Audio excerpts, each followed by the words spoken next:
Greetings, everyone has entered the room. I apologize, I can't see you, so I'm going to have to use my imagination. It's been a year since we were all together. The last time was also in November, and that was with Paula at her new abode. And then we also listened to Glenn talk about his upcoming book. So here we are a year later, ready to talk in reference to Glenn's book, but also as importantly, to have a conversation among ourselves. Just to remind everyone, I want to read a little bit about Glenn. He is the author of Original Politics, Making America Sacred Again, and the Nautilus award-winning Original Thinking, A Radical Revisioning of Time, Humanity, and Nature. He is an educator, eco-psychologist, and political philosopher whose passion is to help reform thinking and to contribute to education and society to hopefully ultimately reach coherent, cohesive whole. And he's the founder and past president of the SEED Institute and currently the president of the think tank, which he calls Circle for Original Thinking. And he also has a new podcast by the same name. Until we got you all into the Zoom room, we were laughing that our approach was fragmented, symbolic of our efforts here today to explore ways to reach wholeness. And with that, I'm going to turn it over to Glenn. And I think, Glenn, you're going to explain that after you give your presentation, we will divide up into smaller groups. Is that the plan? Well, we'll see. Thank you very much, Marie. Thank you very much. Ben Levi is helping on tech support today, and Helen Leal has helped me before. Thank you, good friends, for joining today. And again, I'm chuckling because I'm also doing a conference called Dancing with Uncertainty, where we're talking about working with trickster energies. And today, it could have been me, but I didn't do that intentionally, but somehow one invitation went out with one link and another with another. So we literally had this journey from fragmentation to wholeness. We've succeeded somewhat right now, so that's good. And wow, this is a very intense time for a lot of people in America. Very intense time, and I'm really grateful that you're here today so that we can all help each other to work through what we're feeling. And so the intent is for this meeting to be one of healing, but I want to begin with prayer, and I want to begin with prayer because that's the way I always like to begin. And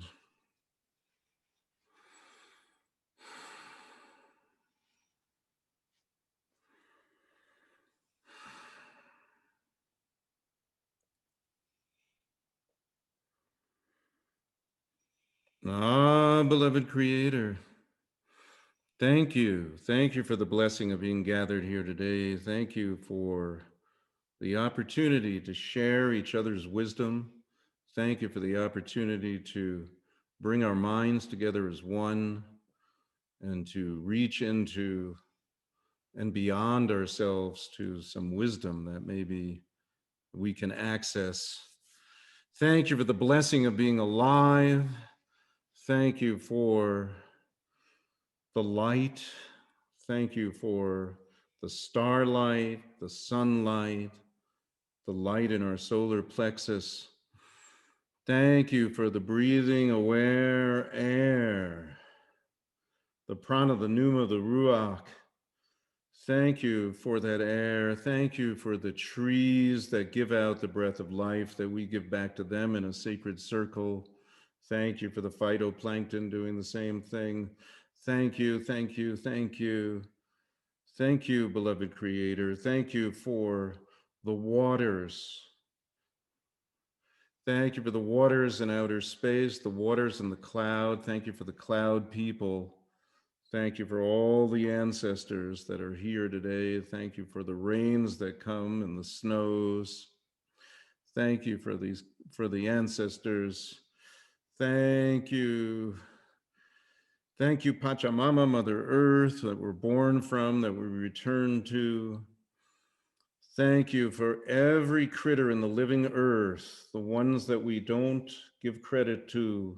Thank you for earthworms that have no eyes, but they can see, have no ears, but they can hear. Thank you for the earthworms. Thank you for the mushroom, the fungi, the bacteria, and the viruses. Viruses are life. Viruses, germs germinate. Thank you. Thank you for every single part of life. And thank you. Thank you. Thank you for the ancestors that gave us life. Thank you. Thank you. I'm going to thank my own mother and father, Joan Parry, Juan Aparicio Parry. Thank you, grandfather Leon Secretero, grandfather Leon Secretero, sweetest soul I've ever met. Thank you, grandfather Leon. Thank you, grandfather Dan Moonhawk Alford. Thank you, grandfather Tobasanequit Canoe. Thank you, grandmother Paula Gunn Allen, grandmother Angela Sarian, grandmother Patricia Clark Smith, grandfather William Irwin Thompson, who passed yesterday and is in transition. Prayers for your transition. Thank you for what you have brought us. Thank you for the many ancestors. Thank you for the ancestors of each and every one of you, your mothers, your fathers, your grandfathers, all your ancestors. And thank you for the ancestors of the trees and the bees and the flowers. And thank you for the mountains, the waters, the soaring ones, the crawling ones. Thank you for the birds that sing to us in the morning. Thank you. We need all of your help because right now, we're in a difficult period here in America. We ask you, ancestors, we ask you, spirits, for help in finding our center. We ask you to allow us to find compassion for those that believe differently than we do. We ask you, Creator, to find the openness in our heart that people that have different views are not our enemies.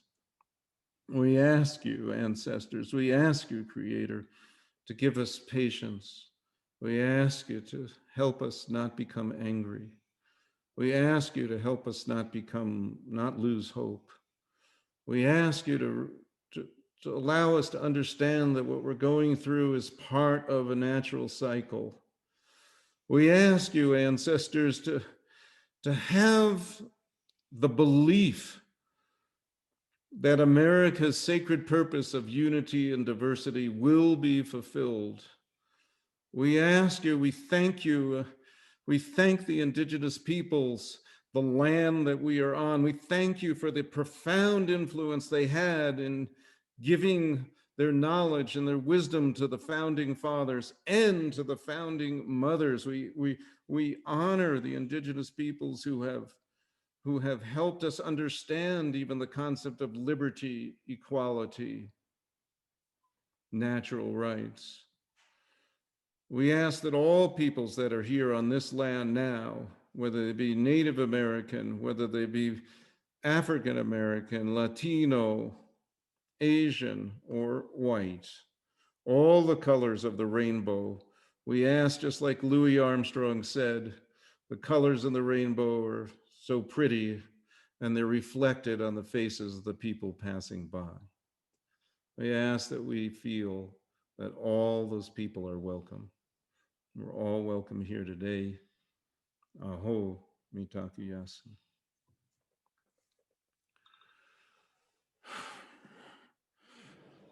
Thank you. Thank you. Thank you. So what I want to do I'm obviously going to be giving a talk that's called From Politics to Love, a journey from fragmentation to wholeness. We're also going to be conducting a dialogue. As Marie mentioned, at some point, I'll ask people, and Ben Levi will put us in breakout groups. At that point, I don't know when that will be, but right now, I wanted to just kind of take the temperature of the room. Don't worry, we're not checking to see whether you have COVID or something. No, we just want to see how people are feeling a little bit, but specifically, I want to ask the question, because some of you have read my book, Original Politics, Making America Sacred Again, and some of you have not, I'm sure. So I want to ask you to, and we're just going to call on a few people, and don't speak too long, because we want to we want to call on several people to get a temperature, and you'll have time to speak as long as you like later. But I want to see how you're feeling, and what is it in particular you'd like me to speak about today. What would you like me to address? So Ben, I'm going to put this into gallery view, and I want to know, yeah. So Ben, you could call on the people if you want, and if they know how to use the their hand function on Zoom, that would be okay also. Let's see. But you can also just raise your hand in normal way if you want to say how you're feeling and what is it you'd like me to address today.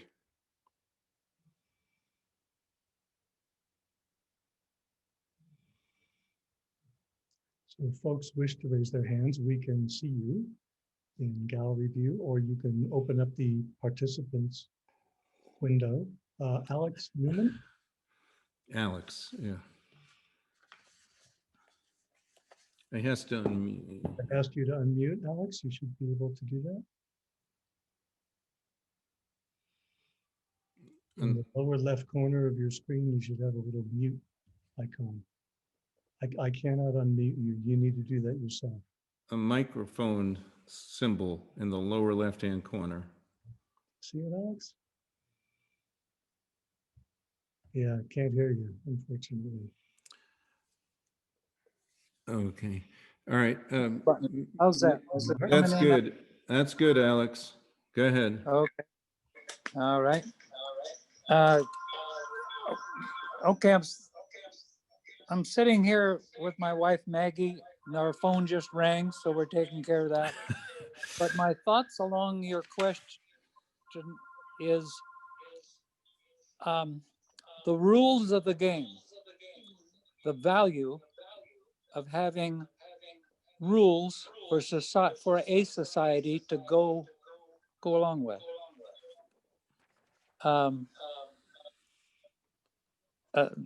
Golf. I live on a golf course. It reminds me of how do you play golf. It's pretty simple. Okay. Don't touch the ball, hit it, and put it in that little hole. But there's a rule of golf that is a big, thick book that has all kinds of rules and interpretations. So we have a constitution in our society. I'd like to have you maybe touch on those, all of us that play the game to the rule book. That's very good. Thank you. Okay, let's hear from another person if they have a thought on who. Anyone else? Karen, go ahead and unmute yourself.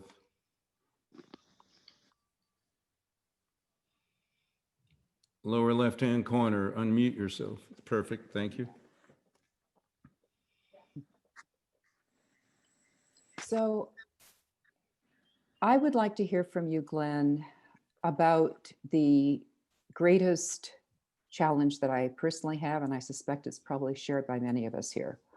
And that is how to authentically be in a space of being curious about how people who voted for Trump entered into that world of unreality, like to be seriously curious about them rather than judgmental.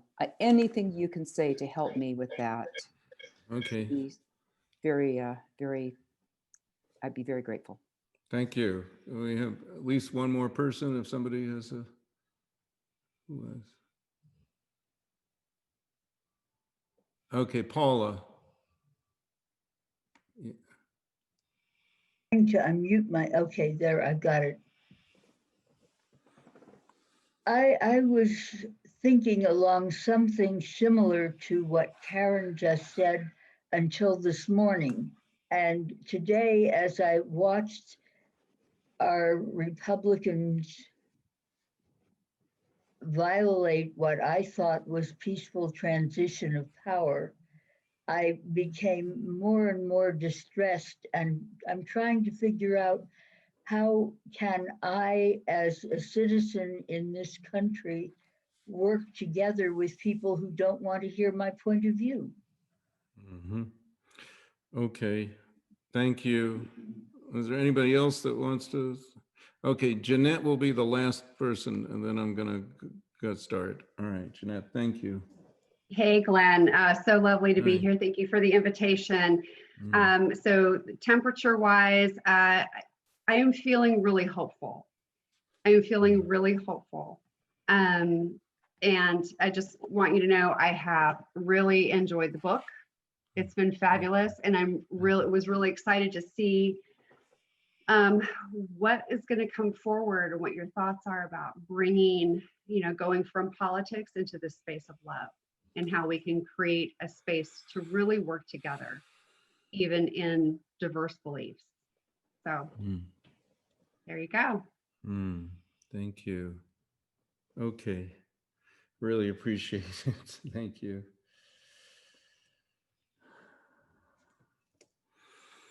It's good that someone's feeling hopeful. Good. Thank you, Jeanette.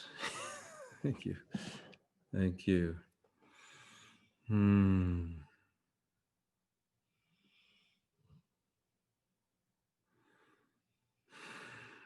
There is one story that I share in the book, which is a meta story for perhaps where we are now. And this is the story of an old woman who's weaving a beautiful rug. And as she nears completion of the rug, she gets up to stir a soup that's on the fire. But when she gets up to stir the soup, her black dog that's been sleeping in the corner awakens and then pulls on a thread with his mouth and pulls and pulls and unravels the whole rug. The woman returns. She's unfazed. She stares into the rug, and where there was beauty and harmony, there's now chaos and disorder. But then she picks up a thread and she reimagines how to reweave the rug in beauty and harmony. So some of what people have just spoke about, both the danger and the opportunity are there in this story. Right now, we have a president who has been unraveling our institutions. So some of you spoke about, what address the rules of the game, the Constitution,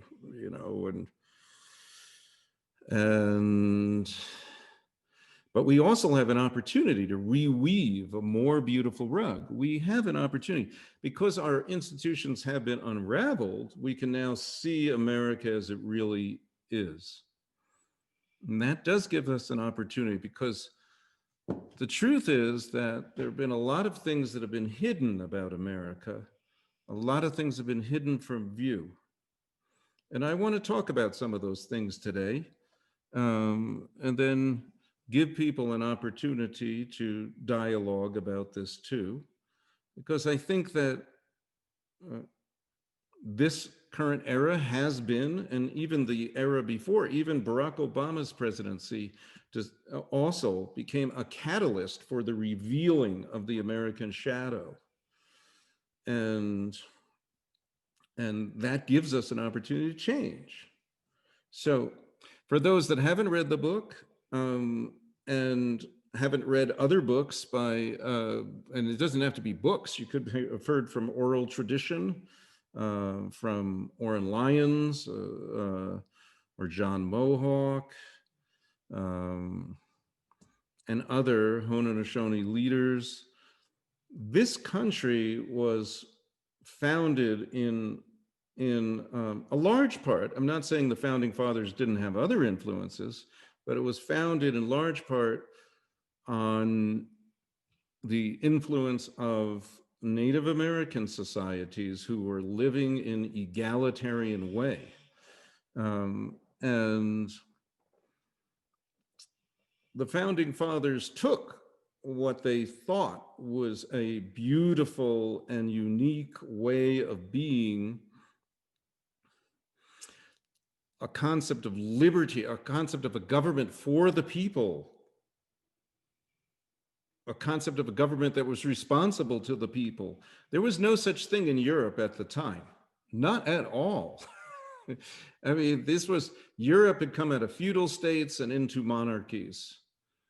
In our ancient Western history, yes, there were democracies in ancient Greece, and the founding fathers were certainly aware of that. But they had right in front of their faces, and really not just them, for 150 years, ever since the Mayflower Pilgrims landed, and brought women and children with the intent of staying, because there had been explorers before them. But ever since then, in that 150-year run-up to when the United States government was formed, there was a tremendous opportunity to mix. So it's often said that this government was formed on, or that the United States was founded on genocide of Native Americans. It's also sometimes said that it was founded on the original sin of slavery. I feel that's true. The second is definitely fully true, founded on original sin of slavery. But with Native America, it's a little bit more complicated. There was both a lot of friendship and alliances and cooperation, and there was wars dating back to 17th century. But it really, in the founding of the nation, friendship was the biggest factor, because it's Chief Canandaigua, the Onondaga chief that speaks to Ben Franklin and gives him the very idea of uniting the colonies. He says, "Be like we are." You know, the Iroquois Confederacy we are a strong confederacy. By many estimates, the Iroquois Confederacy was around since 1132 AD. So Chief Canandaigua gives that idea to Ben Franklin and other colonists on July 4th, 1744. It takes 32 years to be realized, but that's realized. Then the original government is founded along the lines of the Articles of Confederation. It's called the Articles of Confederation. That is not a coincidence that it's called that, because it was drawn largely from the Iroquois Great Law of Peace. And there were a lot of things done in the Articles of Confederation that people don't realize. All the elected officials worked for free. None of them took a salary. None of them were allowed emoluments of any kind. And right up until the Constitutional Convention, Ben Franklin, who had a really close relationship with Native Americans, and I don't mean to emphasize Ben too much, but he's a really pivotal player. I mean, he was printing treaties for so many years. He wanted to continue that in the Constitution. He was overruled by much younger men. Madison and Hamilton were like 32 and 36 years old. So they may have seen a career in politics. I don't know, but they overruled him, and they weren't able to do that. But Madison did try to make the Second Amendment of the United States was not supposed to be about freedom to bear arms. It was supposed to be about what is now the last amendment, the 27th Amendment, which is that politicians, if they were to vote themselves a raise, it could not take effect until after another election. Now that was supposed to be the Second Amendment. Unfortunately, it didn't quite make it over the hurdle, so that it was not ratified by 3/4 of the states. And so it's only because of this wonderful student at the University of Texas, in Austin, who was assigned a paper, Mr. Watson, and he researched amendments that hadn't been that hadn't been ratified, and he found that the Second Amendment hadn't been ratified, and he wrote a paper at it, and his professor gave him a C. And he said, right then, I'm going to get that thing ratified. And he spent the next 10 years doing exactly that. And that now has become the 27th Amendment. So now if the politicians vote themselves a raise, it needs to be enacted only after an election. So the people have a chance to say they raised their salary too much, we're going to vote them out.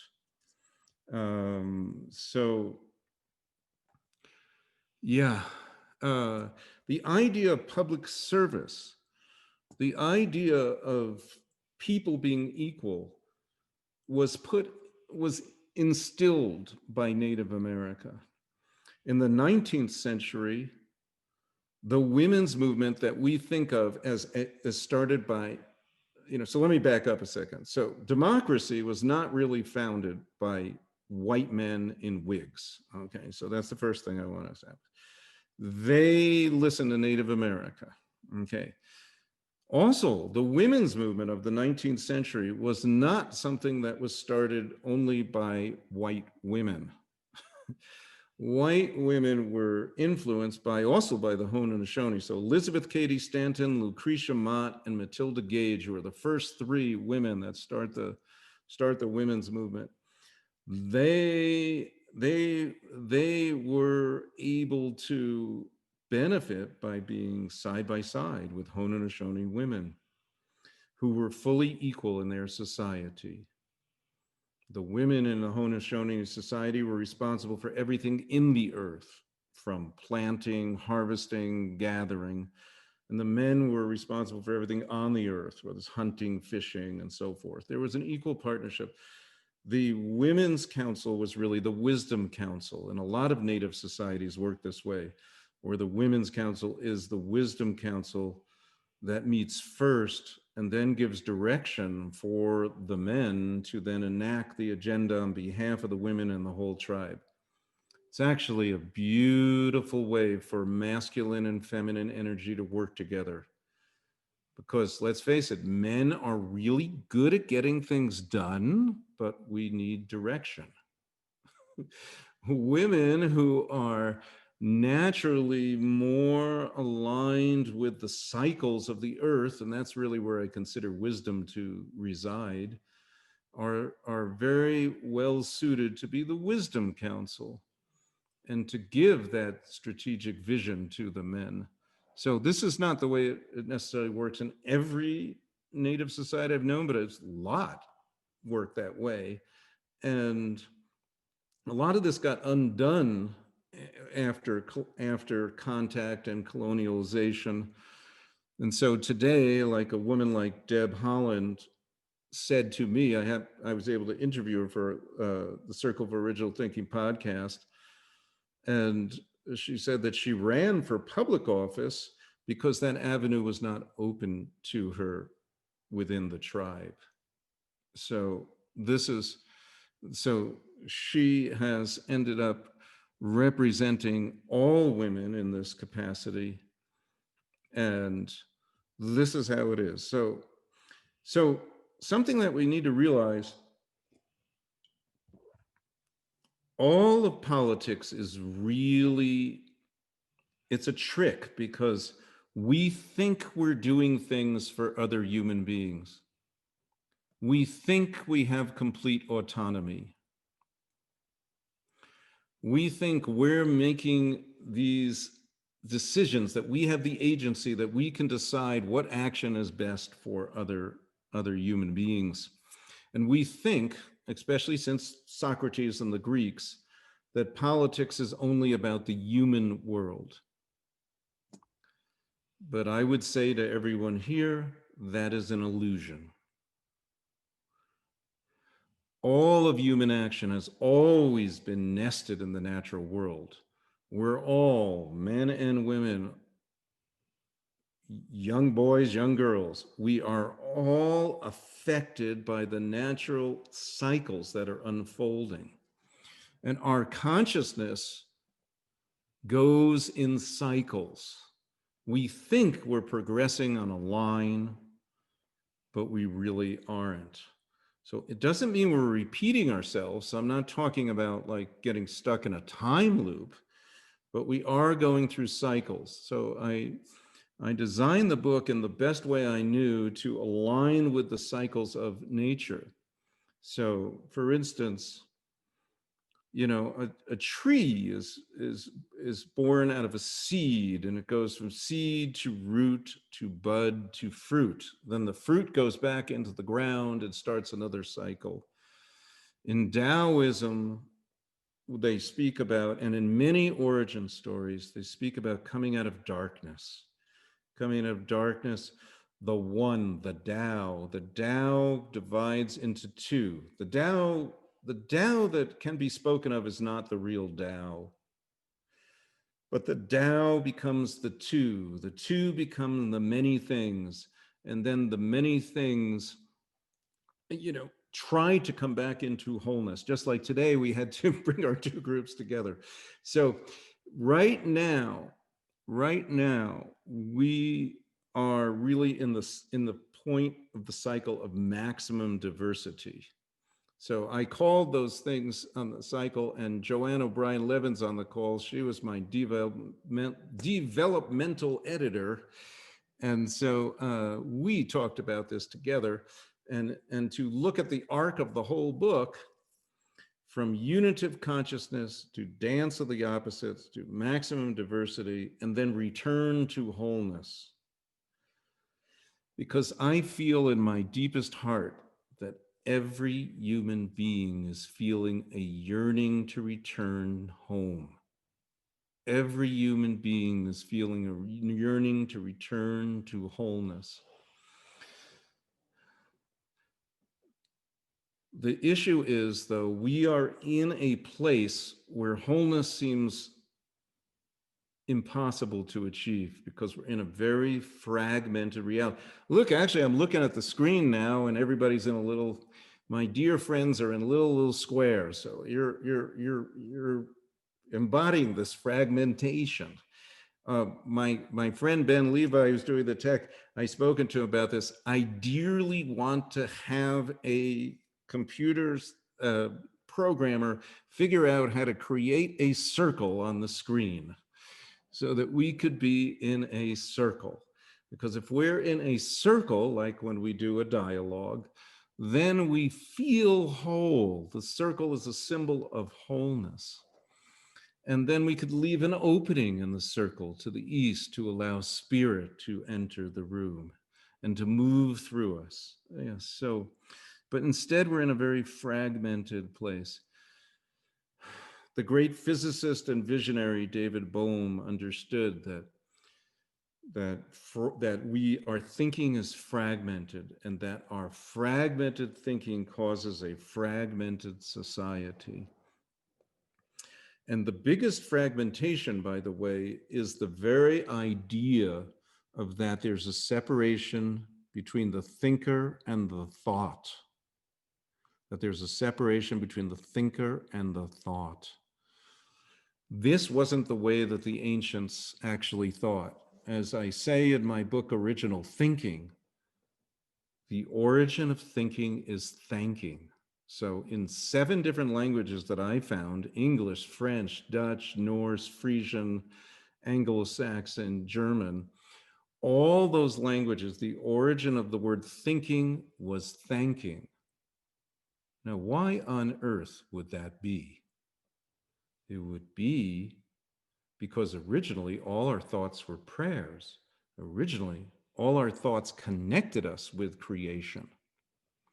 Somehow we moved in a little different direction, and we began to separate our consciousness from the natural world, separate it from the rhythms of nature. And we began to imagine that we could be the ruler of time. Now, often I speak about this having to do with what happened in the Renaissance with the advent of linear perspective in art, because it was there. And hey, the guy named Brunelleschi, who invented or reinvented linear perspective, did it with the absolute best of intentions. He wanted to see the world as God saw the world. So he took a canvas, he poked a hole in it, he put a mirror on the other side of it, and that's how he envisioned how he thought things really are. These lines that go from one eye. So you ever see linear perspective when they draw, it's lines from one eye out in the world. And when we did that, we began to imagine that the future was ahead of us, which was not the way the ancient Greeks thought. For the ancient Greeks, who knew that they couldn't know the future, they would go to oracles for the future. So they thought that what was in front of them was the past, because it had manifested where they had eyes to see. And behind them was the future, enveloping them from behind, just like Carlos Castaneda speaks about with death is stalking you from behind. The future is behind us, the Greeks thought, and the Maori think that way today. And I don't think of time as any kind of line, actually, but I do think that it is worth realizing that we could, and we already do this in our dreams, we could take on a different way of being in the world where we're immersed in the world. I think that's why we have these really wonderful dreams, because we're immersed in the world, and the dreams bring us a kind of wisdom. In fact, I'm moved to tell you one dream I had now about Donald Trump. And this was sometime in the summer, I think, of 2019. I'm sorry, 2015. Yeah, so it might have been 2016. Yeah. So Donald Trump, in my dream, Donald Trump is a window washer. And he's on some scaffolding way up high on a New York City skyscraper. And he's 3 floors from the top. And he's looking in. He's there with a bunch of men on the scaffold, but he's looking in on a very important meeting that's happening in this skyscraper. And he can see what's happening, but he can't hear. Then he looks down upon the city of New York. And he gets overwhelmed and passes out unconscious on the scaffolding with his head facing down. The men around him huddle up. What are we going to do? If we wake up the Donald in that position, he's going to have a heart attack. So they decide, let's lower the scaffolding really slowly to the ground. And that's when the dream ended. And I thought about that dream, and I'm not saying that I know everything it means, because dreams have a million layers. They're like like an onion. You peel back, there's more layers, there's more layers, there's more layers, more layers. They're all connected. But one thing that seemed clear to me, pun intended, is that Donald Trump is a vehicle for us to see America more clearly. He's the window washer. He's washing the doors of perception and allowing us an opportunity to see America as it really is.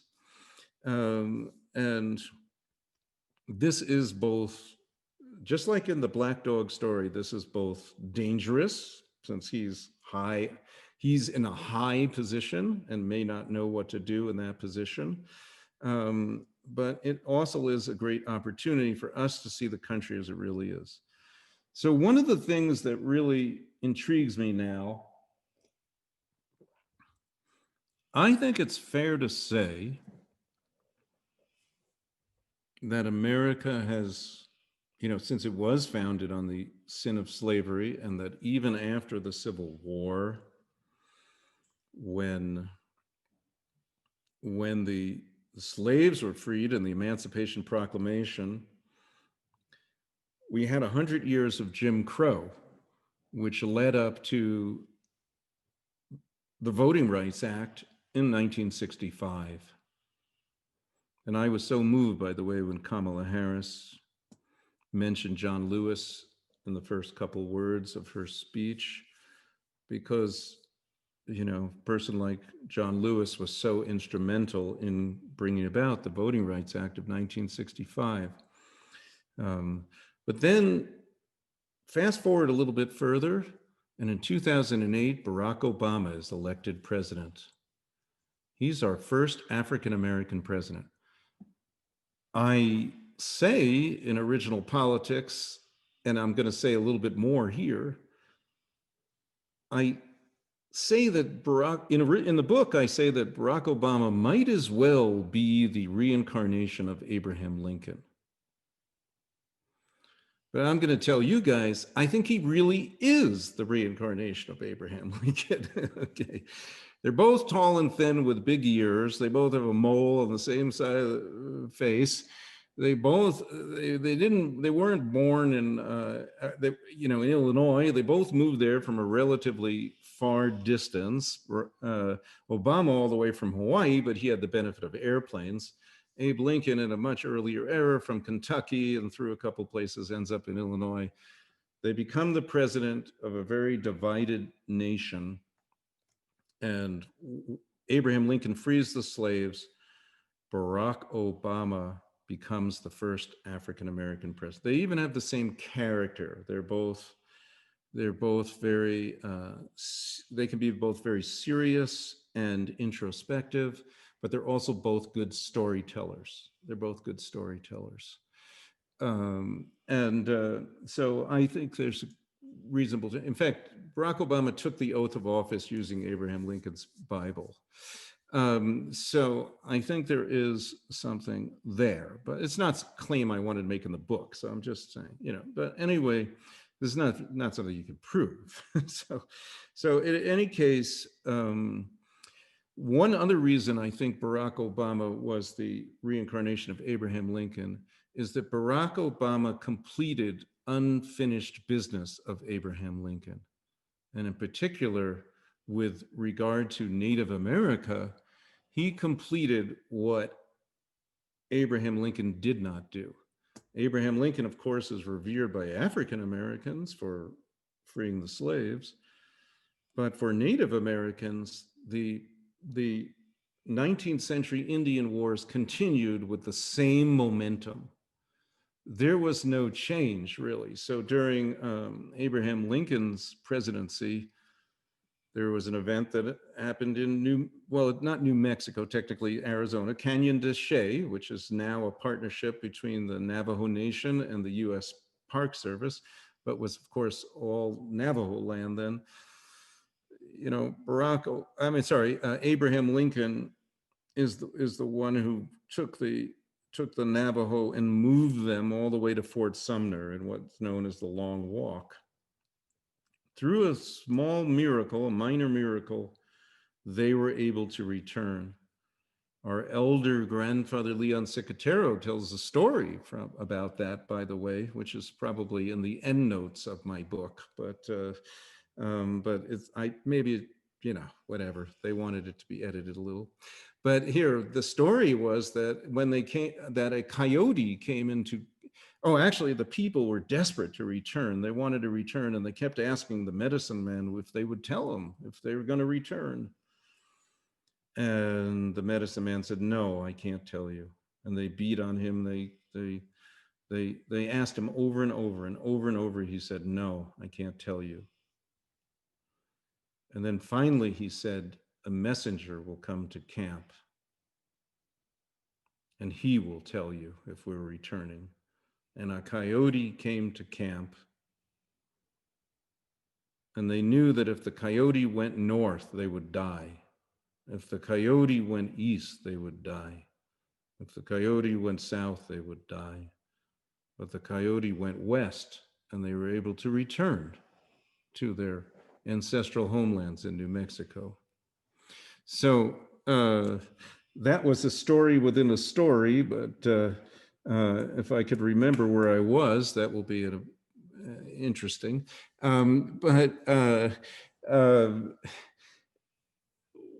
This nation has been on an arc, I think this is where I was, on an arc toward unity and diversity.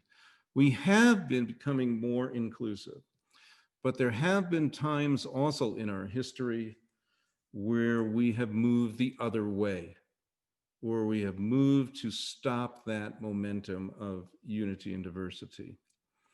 And Donald Trump is by no means the only president that has ever done that.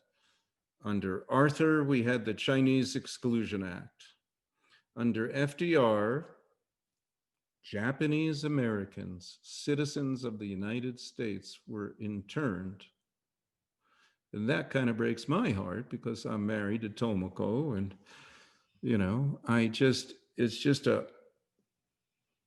love Tomoko, and I don't, you know, I can imagine her living here in America and being asked, as we know of people who were asked from families we know, and there's a person in New Mexico, Victor Yamada, who does a lot of work with the Japanese internment camps. And these were loyal citizens, but they were asked because of the color of their skin to intern themselves. I mean, and they did. And that was an American tragedy. I consider it an American tragedy to reverse the DACA Dreamers Act. And there's a lot of other tragedies that have happened where there's been a reversal. But here's another thing I want to bring up before we start a dialogue session. It is not so simple to just say that America is deeply racist or something, because that misses some complexity also. So for instance, these days, everybody says, you know, the phrase redneck, right? And you think rednecks are white rural Americans that are not used to diversity and therefore might have racist inclinations. Is sometimes said, you know, but there's a lot of holes in that kind of thinking. You know, for instance, the very word redneck, as my friend Mike Logie pointed out to me once, I don't know if he's on the call, but you know, it came about during the West Virginia coal wars, you know, and these were union organizers that wore red bandanas those were the rednecks. Those were the rednecks, you know, and there's a lot of people who voted twice for Barack Obama who also voted twice for Donald Trump because they're just not doing all that well. And they wanted more hope. They wanted more hope. Barack Obama spoke to them, and believe it or not, Donald Trump spoke to them. And they wanted to vote that way. They knew that the system was no longer working for them. Now, is that because most of rural America is white? I would say it's a yes and no. I don't even want to say for, you know, I mean, it's just something to think about, you know, and for the person who said, you know, wanted me to speak to the challenge of how to be curious about how do Trump voters, how do they see that? Well, that's perhaps one of the reasons they voted for somebody who clearly was going to not be a cooperative player within the existing system. So this is why I see Donald Trump mainly as a trickster figure, an unwitting trickster figure largely, but one who is, and a lot of Trump voters, and for those that read my book, you know that in the preface, I met an intelligent Trump voter on a train ride. I was taken across America. And he wanted somebody to get in there and topple the existing system. But of course, when you topple the existing system, you create a lot of confusion. You create a lot of anxiety. And sometimes the people in the elite are not happy about that. But in other ways, Donald Trump was perpetuating the system. So he's a confusing character. You have to understand that. When it served his interest, it would seem to me, then he wanted the system to remain just the way it was. And so he's been a little bit of both. So that is part of the picture. But I want to go back to one other point, and I want to go from the Civil War to the present day, and then I'm going to throw it open for a question for you guys. But why is it that from what Abraham Lincoln's party was the Republican Party? You know, so 150 years later, the Republican president is Donald Trump. And just before that, the Democratic president was Barack Obama. So within 150 years, these parties, it seemed to me, have switched positions on the dance floor. They were dancing with each other. And they were fixated on what the other was doing.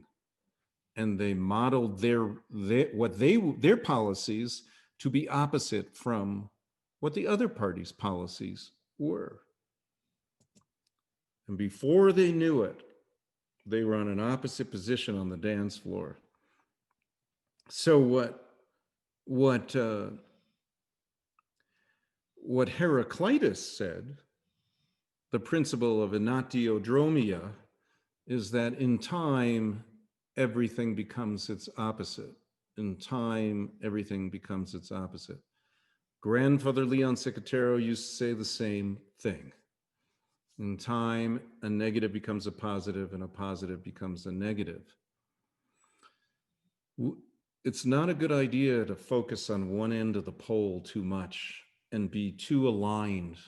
Let's say you're too aligned with the light and you think there's something wrong with darkness. Well, everything emerges out of darkness. All creativity comes out of darkness. We're born out of darkness. We're born from our mother's womb. A tree is born in the same way from the darkness of Mother Earth's womb. We need the darkness. We need the light. So when we put all our attention on one side, we can get imbalanced, almost like on a seesaw.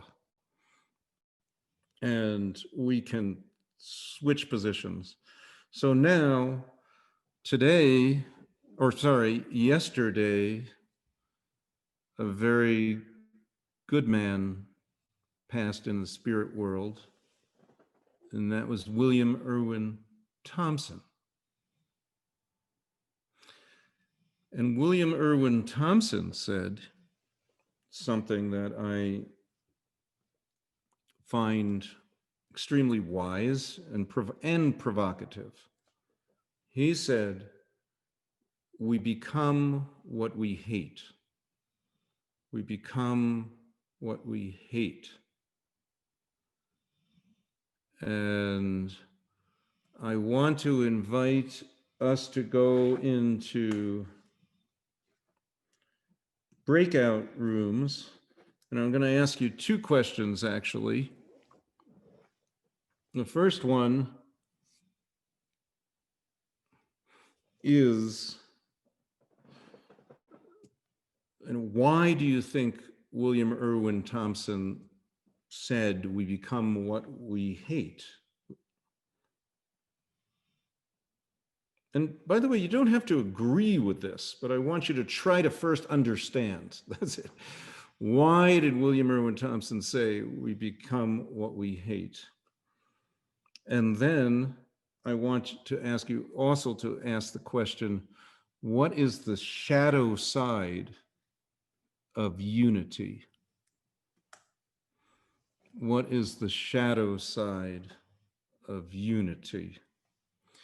And Ben, if we got about 40 people, put them in groups of 5 for 25 minutes. So everybody has about 5 minutes, but you can do that. Please don't do it precisely like a linear machine, and just do it approximately. Make sure that everybody has an opportunity to speak. And then we'll reconvene, and we'll continue. So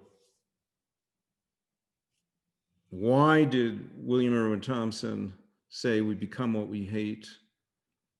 And what is the shadow side of unity? Okay, anytime, Ben. Good. All right. So from here, we have approximately a half hour to dialogue. And so the floor is now open for people to either share what came out in the breakout room. Did I say breakout? or what's coming forward right now. It doesn't have to be a report. So Glenn, sorry, Yeah. do you want people to be able to unmute themselves at this point? No, we want to call on them, and then they need to raise their hand. We don't want people speaking we want to keep a dialogue. Here's the dialogue staff, so we're going to pass from one to the other. Okay, so I'll let you call on people if you see their hands up. How about that? Yes. You can either use the raise your hand function on Zoom, or you can actually, are you raising something, Joe? Joe is raising something. Joe Candy in the lower left-hand corner there. Yes, Joe, go ahead.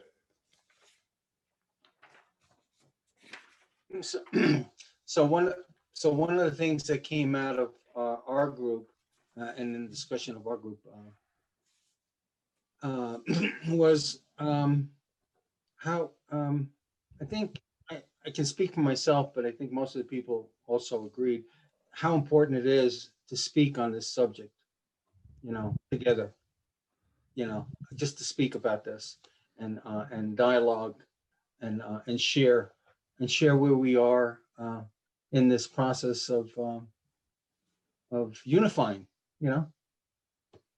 this whole process of unifying, and so I appreciate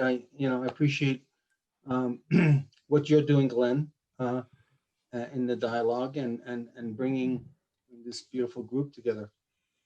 The only difference between the Zoom sessions that I've been having in the past and this group is I think everybody's from New Mexico in this group. Mm, I had the pleasure of talking to not people. entirely. Not entirely, no? No. Okay. No. But Anyways, I just wanted to share that. thank you. How Thank important it you. is in these times to have this dialogue. Thank you. Oh. And who would like the staff next? David Wardell has his hand up. Okay, David. I don't know. Go ahead, Dave. You got to unmute yourself, Dave. Dave, you're muted and you have to unmute yourself. We still can't hear you, David. Oh, sorry. There it is there. Sorry about that.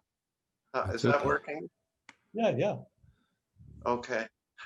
What I want to say is, and this came up in our breakout group and more broadly in the larger group, is that people, I think, are asking too much of American presidents. They want them to be a life coach and a guru, and they're not. And we shouldn't expect them to be.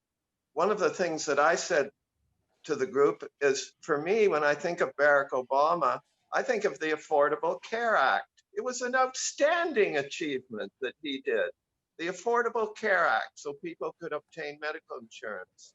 When I think of the Trump administration, I think how he took up the subject of trade partnerships with other nation states. And that was really important because a lot of those trade arrangements have existed since the Second World War. And the world is very different now. And that subject really needed attention. And Trump picked that subject up during his time as president and worked on it. And so for me, an American president, they have responsibilities like those things federally. I don't expect them to be a life coach for me or any kind of guru. And I don't at all expect that. That's what I wanted to say to the group. We should look elsewhere for, we should look to other people, well, like Glenn, as we're in this Zoom meeting, and not expect presidents to have to play that broad a role in our personal lives. Thank you very much for listening to me. Thank you. Thank you, David. And Maria, and I'm going to have to, I only see, and Ben, you can see more on your screen. You have a more sophisticated system, so. Did you see somebody who wanted to? I saw Maria Espinosa. Maria, would you like to speak? Yes. She can unmute herself.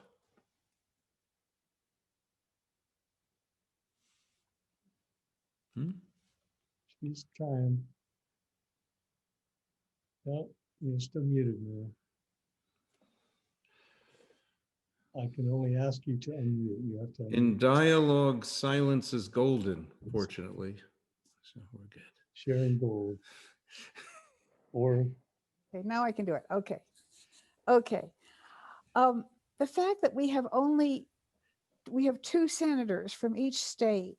Now, some states like North Dakota or Montana are very sparse. And then we have New York and California, which are huge. So there's a hugely unfair representation in terms of senators, which to me seems massively unfair. And I don't quite know how to address it, but it seems to be a huge issue, which is why we've been having such a hard time with so-called progressive or liberal issues, because we have the whole swath of this huge middle part of the country,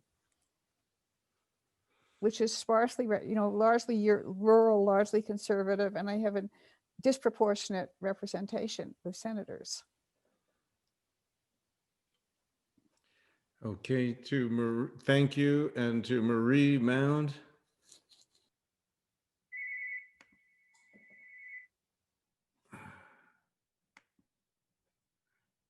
Oh, unmute yourself. Sorry. There we go. Now, okay. Well, first of all, to Maria's point, it kind of harkens back to Alex's initial question about what are the rules of the game and how does all of this reflect on the rules. But I wanted to comment that just wondering, is the shadow, a possible shadow side to unity, the fear of the loss of personal freedom? Because I do feel that the support from the conservative or anti-government control or too much government intervention is the fear of the loss of personal freedom. And I do believe that freedom is an abstract concept. It doesn't really exist. We are all interdependent on each other, but that's an educational challenge. And I feel that many Americans, and I see this in my work, believe that freedom is something tangible and real, and we have to defend it. Mm-hmm. Thank you. Thank you. There's a, okay. Jeremy's got a lot of thoughts in his head, but I tell you want to share anything with us? Here we go. Oh, he's not. Hey, Glenn. Hi, how are you? Good, good. Good to see you. Good to see you. There's so much to say. One of the themes that came up for us in our breakout group, the points that I think I was bringing forward was on the first question, we become what we hate. I think there's a psychological insight in this in terms of opposites about shadow and the unowning of the shadow. When we try to disown our shadow, we become it. We begin to be possessed by it. And so there's a kind of an interesting, Thompson used to love this word too, enantiodromia, right? A thing becomes its opposite. Yeah. But I do think this has to do with disintegration or trying to disown something that we put on somebody else or another group, and we say they're like that and we are not, and we will stop them from getting their way. And we engage in this conflict where we gradually become somewhat like that other group, just in terms of highly polarized conflicts. So brought that up. And then in terms of the second question, does unity have an opposite? This actually became very interesting. We started to ask, well, is unity the best way to describe wholeness? Does it fold in distinction and individuality? If unity does have an opposite, we might say it's fragmentation, right? Everything is one, everything is undifferentiated. And then if we look at the far end of that spectrum, we might describe it as atomization, right? It's like Gebser talks about everyone becoming hyper individualized. So it raised some very interesting questions about how do we language difference? And one of our members of the group, Marcia, brought up, well, maybe inclusion is a better word for what we're doing. It's something that happens after differentiation. That's what came up for us. Beautiful. Thank you. And so many wonderful, beautiful people here. So I almost want to call on them because I know they have beautiful thoughts, but I don't, that's really, so I just, let's see, we've got Alora Lavender is raising her hand. Thank you, Alora. Someone who knew Grandfather Leon. Well, go ahead. You have to unmute yourself, though. Yeah. Okay. So to respond to your questions, we become what we hate. My thought, the way I feel about that is that if we engage with the energy of hate, energetically, we're taking that on. You know, it's like once we engage with it, we're just energetically resonating with it, and then it begins to have its way with us. So that's my thought on hate. And to me, the opposite of unity is feeling separate, which goes back to what you pose in your book, you know, about nature. And that's so, I mean, that's so important, you know, to remember. And the word remember is like, oh, wow, remember, you know?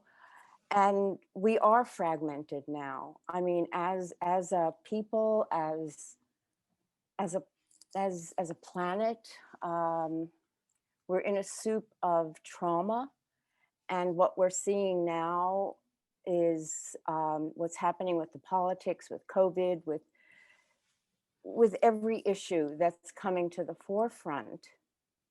It's triggering, you know, so much trauma. I know for me, I can speak, yes, you know, like I had about 12 hours of relief after listening to Biden's and Harris, you know, just hearing words of kindness, you know, touched me. It was like, oh my gosh, this is beautiful. And it was like a soothing balm. And then I woke up the next morning and plugged in, I resonated with the news, you know, energetically I engaged. And all I could hear was like all this fighting and this loudness. And I realized that it resonated within me personally, just all the chaos that I felt in my home, you know, as a child. And all I wanted to do was get away. I wanted to get away. And it triggered that. So I'm not the only one that I think is being triggered. And so I think that's what's going on a lot. And why I'm here right now and what my focus is at this time is to presence as best I can, what I'm feeling, share it, relate with others. And I could feel I'm shaky right now because I've tapped into something and I've expressed and I feel pretty vulnerable. Mm-hmm. But I also feel a sense of safety, which is another thing I'm cultivating. So this is beautiful. Thank you. Thank you. And actually,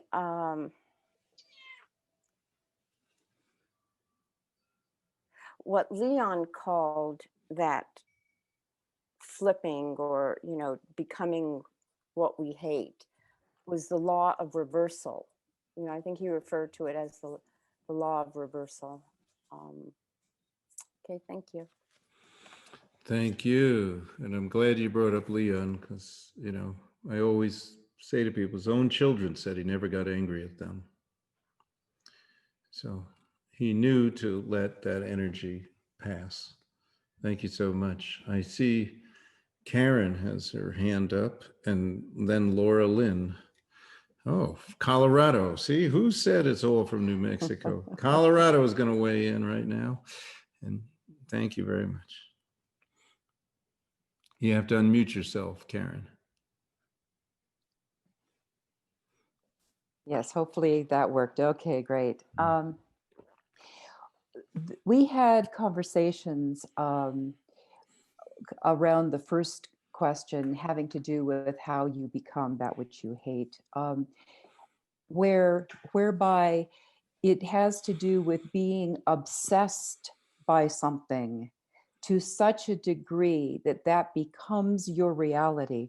There's something in the whole idea of how the mind works, that when you attach emotion to thought, that it just amplifies what it is that you're thinking. It becomes your life. And so if you literally are obsessed by something and you hate it, there is no opening, there's no void for an emergence of another possibility. I was thinking in terms of just what it takes to be creative. There has to be a void, there has to be an opening, there has to be a place where you can even take a breath to imagine another possibility. And if you are in hatred, it's all about constriction and obsession.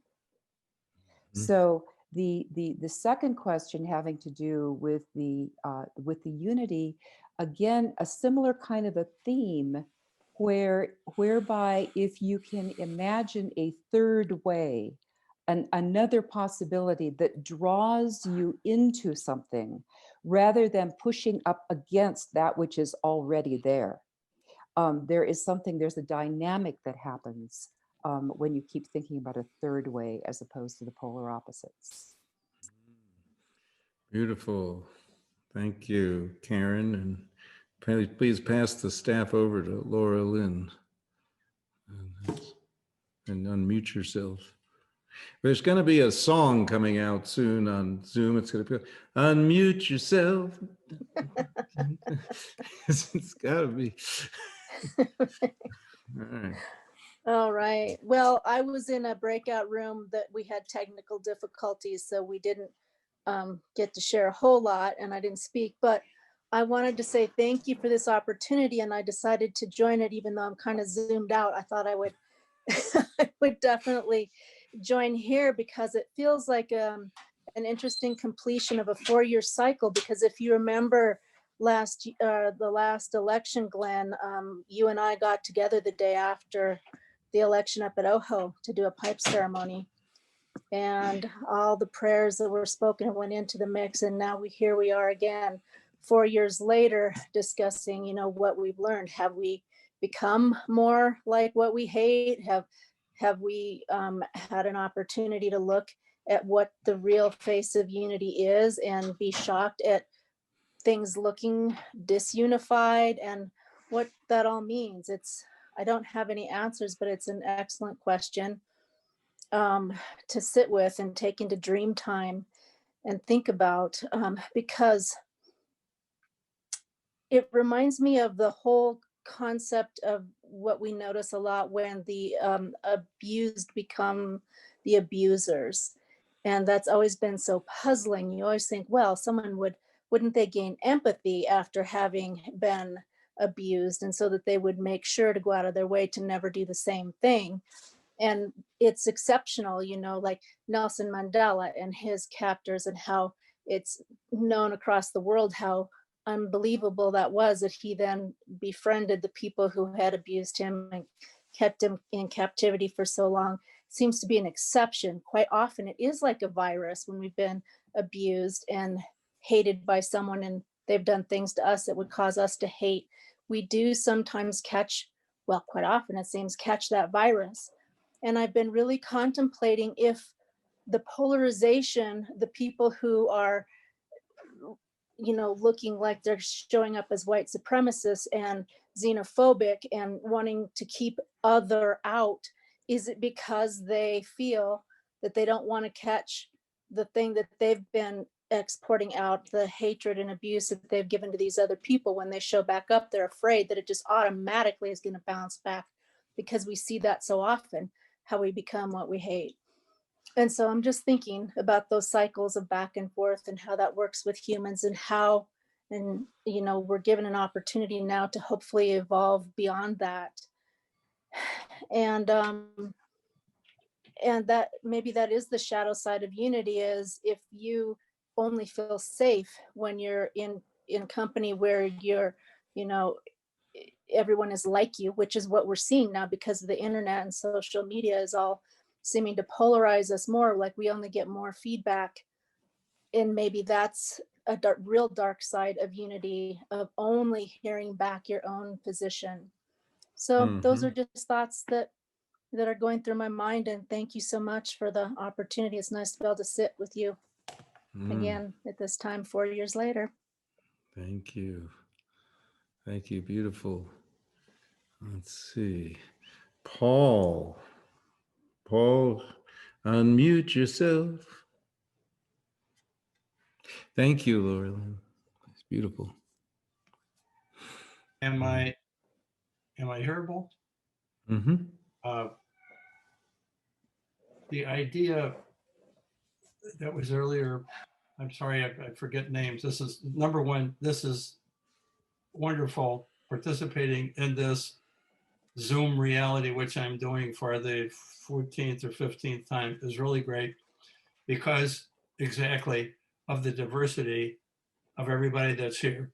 I am seeing all at once the point made earlier about if you are an abused person, a child with an abusive parent, or women so often in abusive relationships, when your entire screen is filled, totally obliterating everything else except me, the abused person, and my abuser, all you see is two realities. I am being hurt, and that person is hurting me. And if there is no third way, which somebody pointed out that was so valuable, you have to see something that's not you and not me. I have to see something over here or something over there to realize that I don't have to be in this black and white us and them reality. And it's what we are doing right now. I love it when teaching models the thing that the teacher is trying to teach. And if we're all trying to teach one another here in this domain, the wonderfulness of this is the way in which everybody gets to model the behavior that they are trying to communicate. I can't go beyond this. I'm kind of lost in emotion. That's good when you recognize spirits moving through you, and when you know, thank you for evoking Gandhi, be the change you want to be. Thank you, thank you, thank you. We're going to be able to recognize about 2 or 3 more people because we started late because we started fragmented. We had to become whole and then fragment again, and we're coming back to wholeness. So. And I've invited Carol, who had her hand up. Okay, thank you. Carol, go ahead. Oh, my thoughts on the we become what we hate. I have been on with my family a lot and on calls, and these the question that keeps coming up is how do we deal with this internal division, and how do we bring unity? And my thoughts were that we could come in with awareness and come in with the critical thinking, the questioning, using the models of the self-talk model would be an example. That's one I use a lot. Just having that, keeping that curiosity and dealing with issues that's been going on over and over, and we continue to just repeat the same thing. The same things go over and over, and we wonder why it keeps happening, and we're not addressing it. I think we're just not being aware of it. If we are aware of it, we're just gliding over it, and we're saying, well, that's not important right now. But it's important just to watch it, I think, just to see it for what it is. that's my thoughts on it. Thank you. Thank you. Thank you.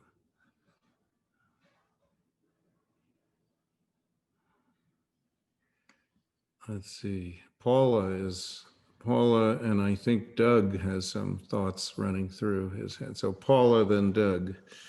Go ahead. You have to unmute yourself. Mute. Thank you. Thank you. I'd like to share a poem if that's okay. Of course. As we were talking in our breakout group, and then as we were going around the groups back together again, and I got to see people I've missed for a long time. Alora, it's so good to see you. I'm so glad that you were here. So I want to share a poem, A Prayer for Compassion. What being dwells in the cavern? Who on the mountaintop? Who in the valley below? When I see a lonely farmhouse, I may wonder who lives there. Do I dare to care? If another finds my hiding place, will they treat it as a home? A flower blooms in the desert only after the rain. Perhaps we glimpse the hidden soul only after tears of pain. May I be open to know the souls of those I encounter on this path, and may those I meet be aware of mine and see my inner depths. May we walk this way together in wholeness, peace, shalom. Mm. Thank you. Peace, shalom. Let's see. Angela Cook has her hand up. Okay. And then. Hello. I'm sorry, I'm having trouble with my camera and I can't get it to stay on today. It's wonderful to be here. Thank you so much, Marie, for including me in this. I don't know if any of you recall me, but it's been 10 years since I was in Albuquerque, and I was a part of IONS, and it's just fabulous to be back. And thank you so much, Glenn, for your subject this evening. It's incredibly timely. I just have one small remark about that. We talk about bringing unity, and everybody talks about bringing unity and bringing unity. And I think we need to spend some time to understand if unity is really what we want, because America is founded on diversity, and diversity is golden.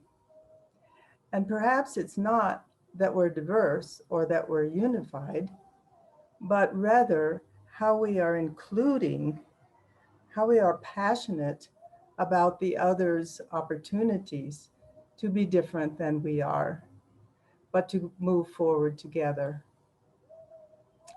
Thank you very much. Thank you. Thank you. Doug, you wrote something in the chat. Did you want to say that out loud or just leave it in the chat? I don't know. So I'm giving you the opportunity. You have to unmute if you want to speak. Okay, thank you. Hello, everybody. This Hi. is Wayfarer Doug. I first want to express my gratitude for the reunions this afternoon. Even in the breakouts, I had multiple reunions with people from my many years back in IONS, although it's been a long time since I've been a live participant. And I did have strong reactions and wrestling with both the becoming what we hate question and the shadow side of unity question. And late in the session, what came to me was that climate destruction is the shadow side of unity on the right. And I just offered it to Glenn in a chat box. And I just wanted to follow my impulse to speak to climate destruction and have at least have the planet have a part of the last word of our session. And so that was my impulse, was to acknowledge and recognize with the the unified stance of the right in our country, we've lost many years of the battle for resurrecting balance with the climate of our planet. Thank you. Thank you, Doug. If somebody has a passionate thing they want to say, I'm going to call on them. Otherwise, I'll make some closing remarks, and then I'm going to call on Mike Two Bears to say a closing prayer. But you go, Marie, if he's still there, Mike. Marie has something she wants to say. Thank you. You got to unmute yourself. It takes 2 times. I just want to let everyone know, or at least those of you who are on my IONS list, and if you're not, let me know. Paula, who read that lovely poem, her second film is going to air on PBS on November 19th. It's called The Long Journey. I forgot the subtitle. And it's a history of the migration of Jewish people in the Southwest. Her first film was on the history of the Jewish people in New Mexico. And again, I'm going to get the word out, but it's November 19th, 7 o'clock, PBS. And thank you all for joining us all today. Thank you. Thank you for a wonderful dialogue and the beautiful people. It's my heartfelt belief that in the dialogue is a terrific way to convene, because the wisdom that is flowing through those that gather needs to be heard. And even the people who have held space here, who have not spoken, are speaking with their hearts, because I can feel it. So thank you all. I just want to say a couple of remarks, and then I want to ask Mike if he would be so kind. Mike Three Bears, sorry, he's added a bear, and I sometimes slip up, but to say a closing prayer. But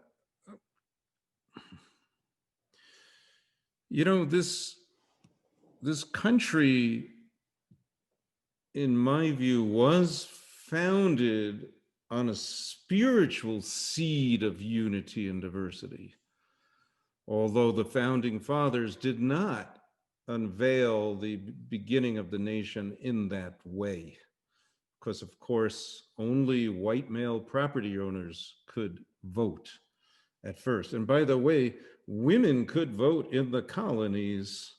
So in a way, it wasn't just that founding fathers kept the right of vote from women, but they actually took it away from them.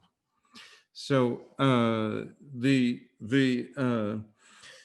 and yet there was some wisdom in some of the founding documents that spoke about becoming a more perfect union. And there was this seed from Native America, which truly were egalitarian societies, where participation was fully offered to all the individuals. And the seed began to flower. So we've had these setbacks along the way.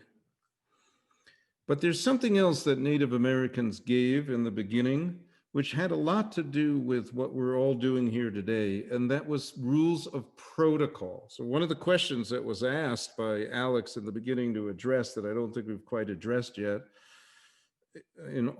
directly anyway, is what about the rules of the game? Well, one of the rules that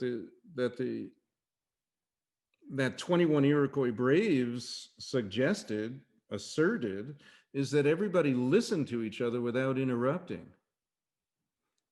And they said nobody should even be reading something else while somebody is speaking, which was extraordinary too. So in the very outset of the nation, we had some feeling for dialogue, and And that's why we're different than our mother country, England, where in the House of Commons, they jump and dance and interrupt people and insult them on the House of Commons floor. So we had that. We had that in the initial founding of the nation. We had a lot of respect and cordial relations. We kind of went away from that. That's been slip sliding in the last 25 years. And I don't want to blame any one person for this, because it's never about one person. Newt Gingrich was involved in making bombastic speeches in the 1990s that were then rebroadcast on Fox News. But then when George W. Bush came in, the Democrats also treated him with less than full respect, and in fact, the media too. So there's been a breakdown in that sense of decency, and that's perhaps what we're a reason for hope now, whatever you feel about Joe Biden, Kamala Harris. I think they are bringing back, as been spoken today, a sense of decency, a sense of kindness. And thank you for that, because I agree with so much that was said. You know, if we do hate, that becomes like a virus that does multiply. So the sense of decency, the sense of kindness, the sense of decorum, those unwritten rules of the game are the most important thing. So to the question Alex asked, the written rules don't mean that much. See, Argentina copied 2/3 of the American Constitution, and they still had Perón autocracy. It's not the words, it's the respect that people give to each other. So if we do listen for the purpose of understanding, rather than just to push our viewpoint, then there's a chance. That's why actually I was one of, not many of my friends might agree, but I was rooting for Susan Collins to be reelected, because Susan Collins, in 2018, when there was a government shutdown, took a talking staff into her office and initiated a bipartisan dialogue with Republicans and Democrats that did break the impasse. So if somebody can do that, I support that. So in any case, it's not about individuals we support. It's really just simply about listening. Thank you for this dialogue, because it's helpful to me. It's helpful to hear the voices of wise, beautiful friends, and some new faces too. And thank you so much for gathering. It really is beautiful. And I want to turn this over now to Mike Three Bears, if he could say a closing prayer for us all. And please, that's very important, that we open the space in a sacred way and we close it in a sacred way. Thank you, Mike. Well, thank you, Glenn. Superb as usual. I mean, I'm just so impressed how you've been doing this in different venues and in different activities, like the drumming group, the different things. I have a little comment or two about this. Glenn and I have worked together since around 2010, and I really respect this man and what Seed did. And then many board meetings, I would say there is a failure of words. But I think we're working on that. That's what we're doing here. We're working on that. We're working on speaking our hearts. We're working on communicating at a level below the surface. The Lakota people have 140 sounds in their language. Most Western language, including English, has only 40, less than 40. Can you say more there? I come from a spiritual perspective. I know a lot of people in this group come from the scientific perspective. And I have that background too, but I'm really, really encouraged by what I'm hearing today. New Mexico is vibrating. If you're from another state too, that's fine. But Creator, and you can call in whoever you feel is something greater than yourself. I'll use some words, but just relate to that which is greater than you. So, Creator, Great Spirit, Great Mystery. I feel so blessed to be with these people. I feel so blessed to have done this work with Glenn and with so many times with Glenn and be in this position where I say thank you. I thank you. And the Mayans say 13 thank yous. And I really feel that it is something special that what we're doing here. And COVID has brought people from around the world together in Zoom, Creator. And I don't know what your purpose is in all this. I know we've talked about different things that the COVID represents to the Kogi and the Arawakos, but I'm so thankful for the people here. I'm so thankful that we can do this. I'm so thankful. And I'll say, put a nice blessing on Tamako. May you be blessed. Thank you.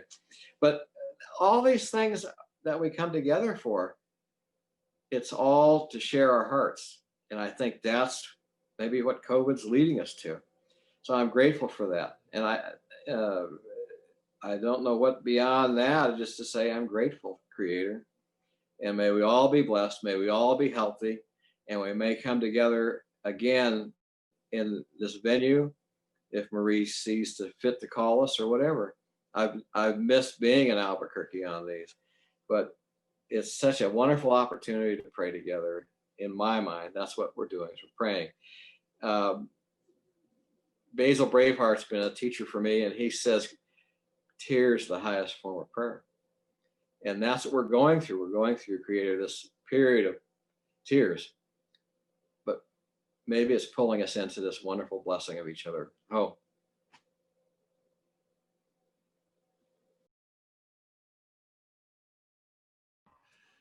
Thank you. Thank you to each and every one of you. Thank you, Mike. Thank you, Paula, Wolf, Jeremy, Paul, Ben, Jeanette, Beverly, Doug, Marie, Joanna, Michael, Alex, Joseph, Regina, Karen, Arlene, Carol, Maria, Angela, Sally, Kennedy, Tomoko, Norma, and there's more page of it. I don't know if I got there. Okay, and Nick, thank you so much for joining us today, and may you be blessed. Thank you for the closing prayer, Michael. That was very good. Thank you. Thank you. Thank you. And thank you for doing it. And Marie, let's think about one a month from now. Yes, absolutely. I'm open to doing this. This was a little rocky for our first time out, but I think we learned a lot.